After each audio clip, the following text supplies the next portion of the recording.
ဒီမှာမင်းကလေးဟိုလေကြောက်မင်းနဲ့ခင်လို့ရမလားမသိဘူး။ဟောရပါရဲ့ရှင်။ဒါနဲ့ရှင်းဒီရက်ကွက်တည်းရမယ်။ ဟုတ်ပါဘူးကျွန်တော်ဟိုဘက်ရောက်ပွဲရပါ အော်ဟုတ်ကဲ့။ နဲ့ယူနာမဘယ်လိုခေါ်လဲမသိဘူး အော်ကျမနာမည်ကဖြစ်ပါ။ခုနကပါလေပြေးလို့ရမလားမသိဘူးခဲတဲ့အနေနဲ့ ။ရပါရဲ့ရှင်။ဒီမှာနော်ကျမခေါ်တော့ ကျေးဇူးပါ ။ရပါ။ဒါနဲ့ရှင်းနာမည်ကဘယ်လိုခေါ်လဲ ဟာကျွန်တော်နာမည်ရင်းလို့ခေါ်ပါတယ်ဗျ ။အော်ဟုတ်ကဲ့ပါရှင်။ကျမတော့ခင်ဗျာ။ ဟုတ်ကဲ့ပါဗျ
ပြေကိုပြကြရရှိတယ် ပြောလေကိုရဲ့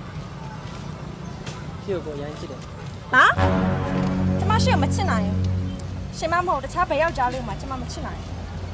။ကျမတကယ်ချင်းကိုပဲနေကြရအောင်ပါ။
တကယ်ချင်းညီမငင်းနေရလဲ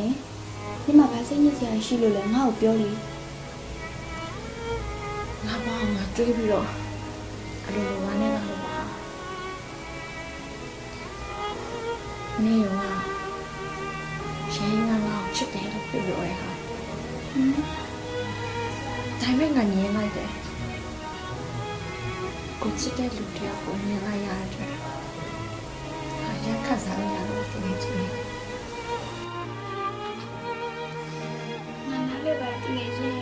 နင်းနေမှလည်းဘဝတူရတဲ့နေခါအဲ့ပါတကယ်ချင်းငါဘာတူတူအရောပါနဲ့လာလို့ပါ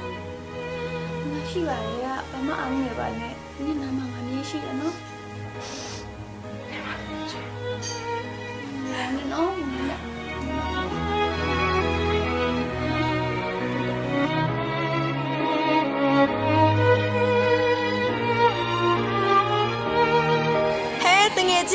နေမြို့ကိုရောက်နေရယ် အေးငါပစ္စည်းနည်းနည်းပါးပါးလာဝယ်တာဒါနဲ့နေရောမြို့မှာနေရတာအဆင်ပြေရဲ့လား အေးဟာအဆင်ပြေပါတယ်ဒါနဲ့ငါမေရောနေကောင်းရဲ့လား နေစိတ်ခိုင်ခိုင်ထားတော့ အေးပါတငယ်ချင်းရဲ့ပြောမှတာပြောစမ်းပါ ငါမပြောတော့ဘူးလို့နေတာ ဒါကြောင့်လည်းနင့်ကိုငါဖုန်းဆက်ပြီးအကြောင်းမကြားခဲ့တာပေါ့ အေးတကယ်ချင်းငါစိတ်တွေပူလာပြီပြောမှတာပြောစမ်းပါဟာ နင့်အမေဆုံးပြီဟာ ဘာငါမေဆုံးမီဟလာ နင်ရွာထွက်သွားပြီးကြတဲ့နင့်အမေကနင့်ကိုလွမ်းနေစိတ်နဲ့အဲ့ရထဲမှာဘုံဘုံလေးခဲ့တာအခုတော့နင့်အမေဆုံးပြီဟာနင့်အမေဆုံးပြီ